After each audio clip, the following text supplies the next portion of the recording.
अस्सलाम वालेकुम दोस्तों, मेरा नाम है यूनिवर्सल हमेशा की तरह मौजूद है दाऊद और आप देख रहे हैं इस वक्त हमारा शो कैसे बनता है। दूसरे लोग से बात करने जा रहे हैं। बात करेंगे जी आज आपके साथ टॉप 3 न्यूज का सेगमेंट आपसे शेयर करेंगे। नंबर 1 पे लोग से बात करने जा रहे हैं, जो बस अपडेट आ रही है वो आ रही है जी। कल से T20 सीरीज का आगाज हो रहा है, इंडिया वर्सेस साउथ अफ्रीका। क्या होगी पहले मैच में तब्दीलियां, क्या चेंजेस हो सकती है, उस पर बात करेंगे। बात करेंगे पीएसएल का रोड शो था या क्या शो था, ये इतना कोई जबरदस्त शो नहीं हो सका पीएसएल का, लेकिन कुछ अच्छे फैसले हुए हैं। बिल्कुल, इस पर बात करेंगे। बात करेंगे आईसीसी की डील के हवाले से जो कि कैंसिल होने जा रही है, ब्रॉडकास्टिंग की डील, क्या कहानी है वो आपको बताएंगे। और शाहिद खान अफरीदी के हवाले से बात करेंगे, उनके बड़े रिमार्क्स आए, गौतम गंभीर के खिलाफ बात की है, विराट कोहली के हक में बात की है, क्या कहना है उनका वो भी आपको बताएंगे। तो अगर आप हमारे चैनल पर पहली बार आए, चैनल को भी सब्सक्राइब करें, साथ ही ना भूलिएगा। बात का आगाज करते हैं नंबर खबर के साथ। नंबर आ रही है तो सबसे नंबर वन खबर आ रही है वो यही आ रही है कि टेस्ट और ओडीआई के बाद अब आ चुकी है T20 की बारी। इंडिया और साउथ अफ्रीका के दरमियान जो पहला T20 इंटरनेशनल है उसका कल से आगाज होने जा रहा था। दोस्तों क्या कहेंगे। देखिए सीरीज अभी तक अगर आप देखें, टेस्ट में साउथ अफ्रीका की डोमिनेशन थी, ओडीआई में विराट और रोहित की बदौलत गौतम गंभीर भी बच गए और इंडिया सीरीज जीतने में कामयाब रहा। और अब रही है T20 की बारी। कल से पहले T20 का आगाज कोटक में होने जा रहा है, जो बड़ा इंपॉर्टेंट T20 इसलिए भी है और सीरीज क्योंकि वर्ल्ड कप की तैयारी और वर्ल्ड कप के लिए जो रोड मैप है इंडिया के लिए वो बड़ा अहमियत अख्तियार कर गया। सूर्य कुमार यादव ऑलरेडी कह चुके हैं कि T20 में हम डिफरेंट कॉम्बिनेशन ट्राई करेंगे ताकि हम अपने वर्ल्ड कप के लिए जो टीम है उसमें अगर हमें कुछ स्लॉट्स हैं तो उनमें भी हमें चांस रहे कि हम किसको तब्दील कर सकते हैं। गौतम गंभीर ऑलरेडी बता चुके हैं कि शुभमन गिल फिट हो गए हैं, लेकिन स्लाइटली मुझे लग रहा है कि एक आध तब्दीली नजर आ रही है। अदरवाइज अगर शुभमन गिल आ जाते हैं फिर तो वो अभिषेक शर्मा के साथ ओपनिंग करेंगे, लेकिन अगर शुभमन गिल नहीं आते तो फिर संजू सैमसन को मौका मिल सकता है ओपनिंग करने का। अब इस सीरत में नंबर 3 पे आपके सूर्य कुमार, अगर शुभमन गिल खेलते हैं तो फिर आप ये समझ लीजिए कि अभिषेक और शुभमन गिल वही आपका एशिया कप की प्लेइंग 11 नजर आ रही है। नंबर 3 पे सूर्य कुमार यादव, 4 पे तिलक वर्मा, 5 पे फिर संजू सैमसन आ जाएंगे, फिर 6 पे जो आपके अक्षर पटेल, 7 पे आपके शिवम दुबे, 8 पे हार्दिक पांड्या, 9 पे कुलदीप यादव, 10 पे जसप्रीत बुमराह और 11 पे वरुण चक्रवर्ती। अब होगा ये कि अगर शुभमन गिल नहीं खेलते तो फिर ये होगा कि संजू जो सैमसन है वो अभिषेक शर्मा के साथ ओपनिंग कर लेंगे, जो कि ज्यादा आइडियलाइज ओपनिंग पे नजर आता है इंडिया का अगर संजू और अभिषेक ओपनिंग करते हैं एज कंपेरिजन। अगर आप शुभमन गिल देखते हो तो प्लेइंग 11 थोड़ी सी कॉम्प्रोमाइज नजर आती है, लेकिन उस सूरत में फिर नीचे से जो वाशिंगटन सुंदर है उनको 11 में शामिल कर लिया जाएगा और भारत की जो बॉलिंग है वो थोड़ी सी ज्यादा स्ट्रांग हो सकती है। तो ये इंडिया प्लेइंग 11 कल उतार रहा है साउथ अफ्रीका के अगेंस्ट। फिर आपको बता देते हैं जो लगभग कंफर्म नजर आ रही है, शुभमन गिल और अभिषेक शर्मा ओपनर, नंबर 3 पे सूर्य कुमार यादव, 4 पे तिलक वर्मा, 5 पे संजू सैमसन विकेटकीपर, जो एशिया कप में खेल रही थी सेम लग रही है बिल्कुल। 6 पे अक्षर पटेल, 7 पे शिवम दुबे, 8 पे हार्दिक पांड्या, कुलदीप यादव, जसप्रीत बुमराह, वरुण चक्रवर्ती, यानी कि 2 ही फास्ट बॉलर एक तरह से हैं, एक बुमराह, हार्दिक पांड्या और शिवम दुबे को भी फास्ट बॉलर के तौर पे रखा जा रहा है। और बैटिंग में इंडिया की बहुत ज्यादा डेप्थ है। याद रहे कि इंडिया एशिया कप में एक भी मैच नहीं हारा था, अनबीटेबल रहा था। फाइनल में पाकिस्तान ने बहुत अच्छा किया था, लेकिन स्टिल इंडिया वो भी जीत गया था और बहुत शानदार क्रिकेट खेलकर इंडिया T20 वर्ल्ड कप में भी फेवरेट्स में इस टाइम शुमार हो रहा है। खैर इसके बाद जो अपडेट आ रही है जी वो आ रही है पीएसएल के हवाले से। और पीएसएल का जो शो है वो आज मुनक्किद किया गया था लॉर्ड्स में। आप कह लें कि रोड शो रखा था, लेकिन मैं दाऊद से बात कर रहा था कि रोड शो था तो फिर ग्राउंड के अंदर क्यों किया, अगर ग्राउंड के अंदर ही करना था। और वो एक ऐसा लग रहा है कि स्पेशल जिस तरह से हम मीडिया बॉक्स में बैठे होते हैं वहां बैठ कर जो शो को इनेकाद किया, रूम के अंदर किया, ग्राउंड के अंदर जाके करते या वहां को रोड शो पे निकल कर करते कुछ अलग तरीके से जो वो शो करते। सर्दी बहुत है शायद, लेकिन वल्लाह आलम अगर वही करना तो फिर यहाँ बैठकर भी जो पीछे लॉर्ड्स के जो आप बैकग्राउंड लगा के भी शो कर। हाँ, इस पर सवाल उठ रहा है कि अगर आपने अंदर ही करना था, ऐसा नहीं था कि आप सड़कों पे निकल रहे हैं या आप बाहर जा रहे हैं और शायद मेन इन्वेस्टर बुला लिए होंगे वहां पे, ये थोड़ा सा फायदा होगा। हाँ, ये फायदा हो सकता है कि आपने जो है वो इन्वेस्टर बुला लिए थे, क्योंकि पीसीबी इस टाइम कोशिश कर रहा है कि ग्लोबली किया जाए। बाकी काफी सारे कुछ अच्छे फैसले भी हमें देखने को मिले, जैसे कहा गया है मोहसिन नकवी की तरफ से कि पीएसएल की जो विनिंग प्राइस है वो $5 लाख डॉलर कर दी गई है, $5 लाख। जो रनर अप होगा उसको $3 लाख और जो प्लेयर डेवलपमेंट के प्रोग्राम करेगा उसको $2 लाख दिए जाएंगे। इसके अलावा यह भी फैसला किया गया कि जितने सिटीज हैं दिसंबर से एक कॉन्सर्ट वहां पे रखा जाएगा। पीसीबी ने अब कहा है कि पीएसएल ओटीटी प्लेटफॉर्म पे भी चलेगा। प्लस इंटरनेशनल मीडिया के जो राइट्स हैं वो भी उन्होंने जो है वो सेल पर लगा दिए हैं। फिर कहा गया कि मुजफ्फराबाद में एक नया स्टेडियम बनाया जाएगा, वो जो स्टेडियम है उसको रेनोवेट करके एक हाई प्रोफाइल इंटरनेशनल स्टेडियम बनाया जाएगा। इस्लामाबाद में एक नया स्टेडियम बनाया जाएगा।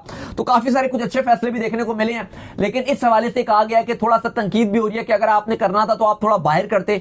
ये क्या आपने कमरे में कर लिया, एक पैसा ही खर्चा ही आपने किया कि खाली वहां पर आप गए हो। ठीक है, आप स्टार प्लेयर्स को लेकर गए हो, पीएसएल के सीईओ थे, मोहसिन नकवी थे, बाकी सब मौजूद थे।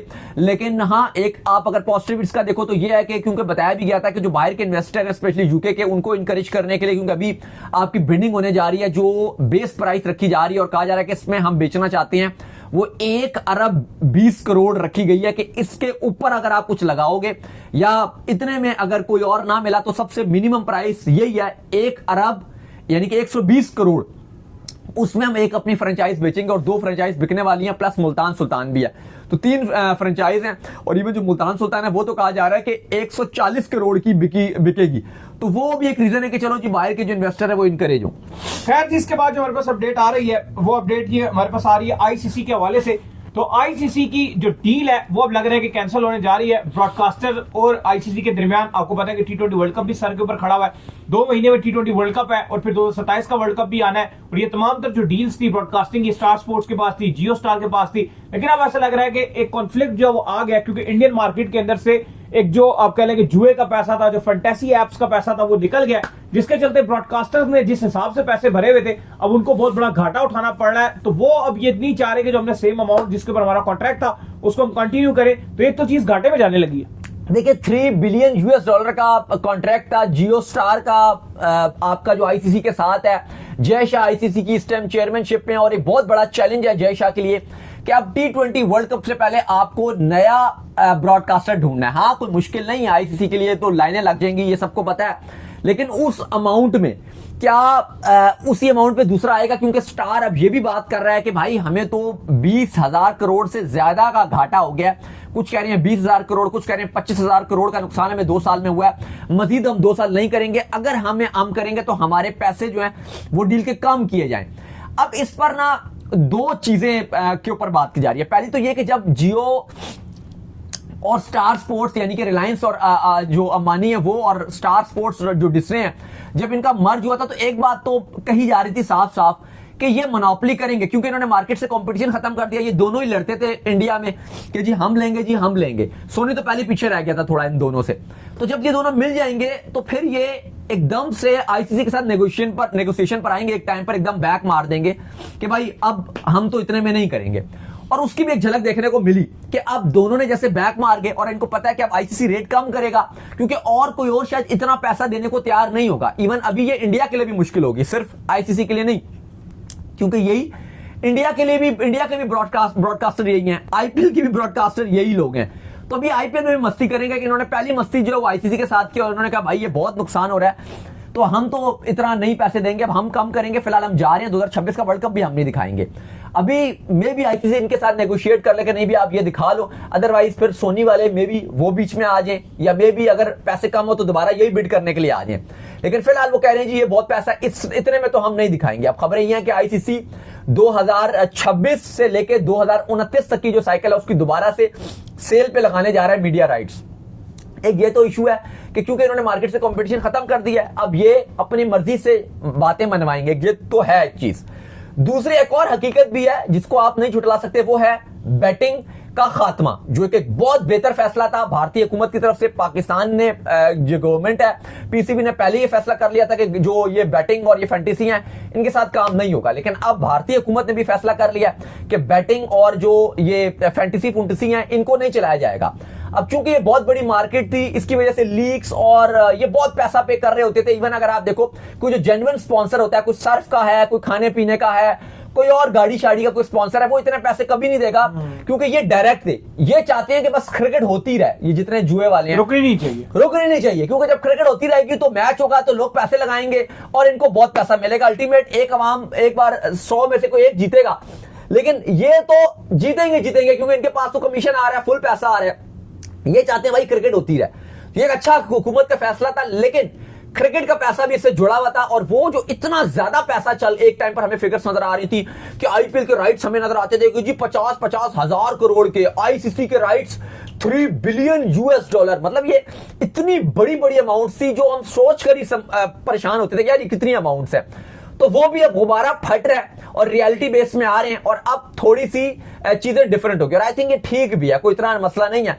और मैं तो चाहता हूं कि एक जो सबसे बड़ा अच्छा होगा काम वो ये है कि जो बहुत ज्यादा लीगें थी ना, इनमें रोक लगेगा, क्योंकि लीग में पैसा खत्म होगा। एकदम से तो नहीं होगा ना कि एक दिन में हुकूमत ने ऐलान किया लेकिन स्लो सब खत्म हो जाएगा, लेकिन ये अपना नेटवर्क उठाकर अब जो साउथ अफ्रीका साइड पर लेके है ना, ये सारा नेटवर्क इधर उधर उन्होंने फैला, लेकिन फायदा नहीं है। मार्केट तो उनकी मेन इंडियन है। आप साउथ अफ्रीका ले जाओ या दुनिया के अंटार्कटिका में ले जाओ, मसला यह है कि खेलने वाले तो इंडियंस हैं, जुआ जो खूब लगा रहे हैं बड़ी तादाद में, फैंटेसी लगा रहे हैं, वो ड्रीम 11 खेल रहे हैं। अब जब वो कस्टमर ही खत्म हो गया, कस्टमर ही डेड हो गया, मतलब आपने वो कस्टमर, आप खेल ही नहीं सकता। इंडिया में कानून है कि भाई खेला अगर तूने 1 करोड़, पवन साहब तुझे जुर्माना लगेगा और प्लस 1 साल की कैद की सजा भी हो जाएगी। तो पवन भाई डर गए, पवन अंदर, तो रोला ही हो गया। तो ये एक बड़ा अच्छा फैसला है कि भाई अब ये जो अभी भी छोटी मोटी कंपनियां चला रही हैं, लेकिन बड़े पैमाने में ये काम नहीं चलेगा।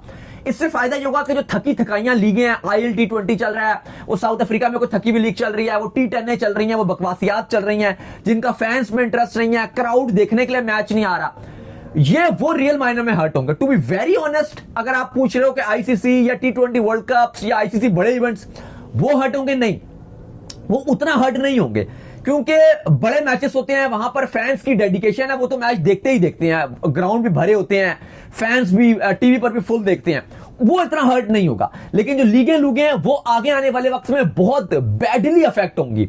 आईसीसी ठीक है, थोड़ा बहुत नुकसान करके कुछ काम चला देगा, लेकिन इस पे जो सबसे बड़ा घाटा होने जा रहा है वो होने जा रहा है अली साहब क्रिकेट बोर्ड्स को। पाकिस्तान क्रिकेट बोर्ड आईसीसी से 35 मिलियन US$ रहता है। टोटल पाकिस्तान क्रिकेट बोर्ड का जो रेवेन्यू है वो लगभग 75 मिलियन से 70 मिलियन के दरमियान में होता है, जिसमें बायलैटरल सीरीज का भी है, PSL का भी है, और मेजर चंक तकरीबन 40% पाकिस्तान क्रिकेट बोर्ड या आप कह लो 50% तकरीबन पाकिस्तान क्रिकेट बोर्ड का वो आईसीसी के रेवेन्यू से आता है। लेकिन जैसे अफगानिस्तान क्रिकेट बोर्ड है वो लगभग 90% जो डिपेंड करता है वो इस पर करता है, और बाकी जो होता है वो एशियन क्रिकेट काउंसिल के रेवेन्यू पे करता है। अपना तो कोई उनका बायलैटरल सीरीज का कोई रेवेन्यू होता ही नहीं है, ना कोई लीग कराते हैं, ना कोई बायलैटरल सीरीज भी अगर वो खेलते हैं किसी न्यूट्रल वेन्यू पे शारजा शूरजा में, तो वो तो कमाते नहीं है जितना वो शारजा और वगैरह का जो खर्चा उठाने में पैसे लग जाते हैं, वो तो कमाते ही नहीं है, खाली वो अपनी टीम की तैयारी के लिए पैसे लगाते हैं। तो अगर एक साल में अगर पैसे ना मिले या अगर पैसे ये कम हुए तो फिर मसला ये बन जाएगा अली साहब के जो अफगानिस्तान जैसे क्रिकेट बोर्ड है उनके पास कोचेस और खिलाड़ियों को पैसे देने की भी सैलरी नहीं होगी। बाकी भी बहुत सारे बोर्ड्स हैं, एसोसिएट बोर्ड्स हैं, इन सब को भी काम खराब होंगे। अब इस पर देखना पड़ेगा कि आईसीसी यकीनन तौर पर बल्कि फैसला लेगा कि जो फाइनेंशियल मॉडल है उसमें तब्दीलियां होंगी, हर बोर्ड्स के पैसे चेंज होंगे। अभी इंडिया तकरीबन 40% पैसा ले रहा है ऑल चंक में से, फिर वो भी इंडिया का भी कम किया जाएगा क्योंकि बाकियों को भी फैसिलिटेट किया जाएगा, तो काफी तब्दीलियां होंगी। नुकसान सबको होना है, बीसीसीआई को ज्यादा पैमाने में नुकसान होना है, उनका शेयर ज्यादा है, प्लस उनको एक और नुकसान ये होना है कि जो उनकी बायलैटरल सीरीज है, जो उनका आईपीएल है, उसके भी आगे जाके जो शेयर्स हैं वो गिरेंगे। तो ये थोड़ा सा है, लेकिन ग्लोबली ये अब एक अफेक्ट होगा। खैर, इसके बाद जो अपडेट आ रही है जी हमारे पास वो आ रही है शाहिद खान अफरीदी के हवाले से। तो उन्होंने बड़े रिमार्क्स दिए गोतिया को लेकर, गौतम गंभीर और साथ में विराट कोहली, रोहित शर्मा को लेकर। तो उनका यही कहना है कि शाहिद खान अफरीदी ने कहा कि किसी भी बड़े प्लेयर को इस तरीके से बाहर करना एक गलत तरीकाकार है। हमेशा आप प्लेयर को जो टीम में रखते हैं और जो जूनियर्स प्लेयर होते हैं उनको ये कहा जाता है कि आप इनसे सीखिए। इंपॉर्टेंट मैचेस में जो सीनियर प्लेयर्स को जो खिलाया जाता है और जूनियर्स को जो सिखाया जाता है। अगर आप समझे कि कुल एंड कुल आप ही सारे डिसीजन करेंगे तो फिर टीम के लिए कुछ भी अच्छा नहीं होगा। लेकिन बिल्कुल शाहिद अफरीदी ने आज बात की और उन्होंने विराट कोहली और जो गौतम गंभीर और रोहित शर्मा का जो कॉन्फ्लिक्ट चल रहा है, रोहित शर्मा का, विराट कोहली का, उन्होंने कहा कि देखें मुझे लगता है कि गौतम गंभीर को आगे जाके एहसास होगा। ठीक है, उन्होंने जिम्मेदारियां संभाली, उन्होंने कुछ अच्छा काम भी किया, कुछ उन्होंने उनसे गलतियां भी हुई, लेकिन ऐसा फील हो रहा है कि जब आप पोस्ट पर होते हो आप सुनते नहीं हो, आपको लगता है कि आप ही सब कुछ हो और आप ही सब कुछ सही कर रहे हो, लेकिन ऐसा नहीं है। अल्टीमेट जब एक टाइम गुजर जाता है और नुकसान होता है और आपके गलत फैसले होते हैं तो फिर आपको बाद में एहसास होता है कि हाँ मेरे से गलतियां हुई हैं, लेकिन एट द स्पॉट जब आप होते हो तो उस टाइम आपको लगता है कि यार मैं सब कुछ ठीक कर रहा हूं, मैं कुछ गलत नहीं कर रहा। उन्होंने कहा कि विराट कोहली और रोहित शर्मा इस इंडियन टीम के पिलर्स हैं और इंडियन क्रिकेट को फिलहाल उनकी जरूरत है। अगर अभी आप जबरदस्ती उनको निकालोगे तो ये अल्टीमेट इंडियन क्रिकेट का नुकसान होगा। तो अभी अगर आप ये फैसला करते हो तो ये गलत होगा। दूसरी तरफ अगर आप देखो तो हमने इंडिया साउथ अफ्रीका की जब सीरीज खत्म हुई बड़ी हैरान कुन प्रेस कॉन्फ्रेंस थी, कल भी हमने बात की कि इतनी हैरानी हुई गौतम गंभीर की प्रेस कॉन्फ्रेंस देखिए, कोई 15-20 मिनट की प्रेस कॉन्फ्रेंस थी। विराट कोहली जिसने इस सीरीज में 150 की एवरेज से रन बनाए हैं, 302 रन बनाए, 2 सेंचुरियां, एक ऑलमोस्ट सेंचुरी डन हो गई थी, क्या क्या कमाल कर दिया। सवाल भी पूछा गया प्रेस कॉन्फ्रेंस में, भाई वर्ल्ड कप 2027 के लिए ओके समझे अब रोहित शर्मा और विराट कोहली को? रोहित शर्मा इस साल में ओडीआई में 50+ की एवरेज से खेल रहे हैं, बेहतरीन कर रहे हैं, रोहित शर्मा भी। दोनों के हवाले सवाल किया गया, जवाब मिलता है ऋतुराज बड़ा अच्छा कर रहा है, जवाब मिलता है जायसवाल बड़ा अच्छा इस सीरीज में किया है, जायसवाल ने 1 सेंचुरी मारी है, वो भी ऑलमोस्ट डेड रिवर मैच हो गया था, कोई इतना नहीं था। जायसवाल अच्छा खिलाड़ी है, लेकिन पहला नाम विराट का बनता है जिसने ऑलमोस्ट 3 सेंचुरियां मारी हुई हैं, 150 की एवरेज से खेल रहा है। रोहित ने कमाल किया है, उसकी बात बनती है। बात हो रही है ऋतुराज की, जिस ओडीआई में सेंचुरी बनाई है वो इंडिया हार गया था। मतलब अच्छा खेला था ऋतुराज की, नो डिसरिस्पेक्ट टू ऋतुराज, लेकिन गौतम गंभीर जिस टून में बात कर रहे थे उनको उस टून में जवाब देना पड़ेगा कि आप जिनकी बात कर रहे हो उनकी हाईलाइटेड परफॉर्मेंसेस नहीं थी। Main highlighted performances player of the series की थी, जिसने इंटरनेशनल क्रिकेट में सबसे ज्यादा प्लेयर ऑफ द सीरीज के अवार्ड लिए, उसका नाम विराट कोहली है। इस सीरीज का प्लेयर ऑफ द सीरीज का अवार्ड विराट कोहली के पास है। पूरी प्रेस कॉन्फ्रेंस में एक बार उनका नाम नहीं निकला। भाई छोड़ दो आप, हम नहीं कह रहे कि आप तारीफें करो विराट कोहली की, लेकिन एटलीस्ट आपने हर्षद 2 मैच में सेंचुरियां, राणा की तारीफें कर दी, आपने जायसवाल के कसीदे पढ़ दिए, ऋतुराज के कर दिए, शुभमन गिल जो सीरीज में था भी नहीं, आपने उसकी भी इतनी तारीफें कर दी जो सीरीज में भी नहीं था। आपने और भी 4-5 लड़कों के नाम गिनवा दिए और आपने बड़ी बड़ी तारीफें कर दी। आप अच्छा, एक और जो मुझे बड़ी बुरी चीज लगी, जो इनकी एक चीज थी गौतम गंभीर की, इन्होंने किया तो क्या, प्लस इंडिया जो चैंपियंस ट्रॉफी जीता है उसका क्रेडिट भी ले लिया इंडिया से। वो इन्होंने ये कहा प्रेस कॉन्फ्रेंस में, क्या बोलते हैं, कहते हैं कि जो चैंपियंस ट्रॉफी था ना, मतलब इंडिया, बात ये हुई थी कि इंडिया वहां पर पहले बॉलिंग करके भी जीत रहा था, बाद में बॉलिंग करके भी जीत रहा था, क्योंकि इंडिया बहुत अच्छा खेला था चैंपियंस ट्रॉफी में, हमारा सफर इतना अच्छा नहीं रहा था। उन्होंने कहा जी चैंपियंस ट्रॉफी में तो ड्यू ही नहीं था, वो तो इंडिया इसलिए जीत रहा था, कोई फर्क ही नहीं पड़ता। रियल ड्यू तो ये भी ओडीआई सीरीज में था, क्योंकि जो बॉलिंग करता है, जो बाद में बॉलिंग कर रहा था, वो ड्यू बहुत देता था।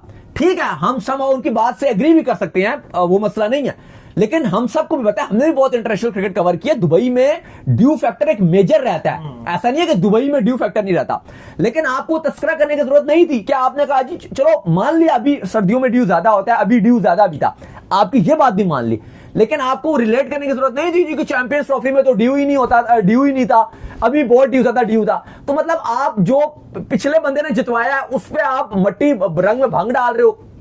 बाकी आप कह रहे हो आईपीएल के किसी ऑनर ने क्रिटिसाइज कर दिया, लेकिन वो सब बातें छोड़ दो। लेकिन मेजर बात यह थी कि आपको विराट कोहली की तारीफ करनी चाहिए थी, जिसने बेहतरीन इस सीरीज का बेस्ट प्लेयर रहा था। कोई बड़ी बात नहीं है, एक आध तारीफ कर दो तो कुछ नहीं चला जाता, लेकिन आपने बुगस दिखाया और आपने बताया कि आप कितने ज्यादा जलते हो और आपने एक घटियापन दिखाया। तो उम्मीद करते हैं आज का हमारा शो आपको आएगा पसंद आया। वीडियो को लाइक कीजिए, हमारे चैनल को सब्सक्राइब कीजिए, साथ ही बेल आइकन को बजाइए, एक और काम कर लीजिए, और फेसबुक को फॉलो कीजिए, लिंक डिस्क्रिप्शन में। अल्लाह हाफिज़, बाय बाय।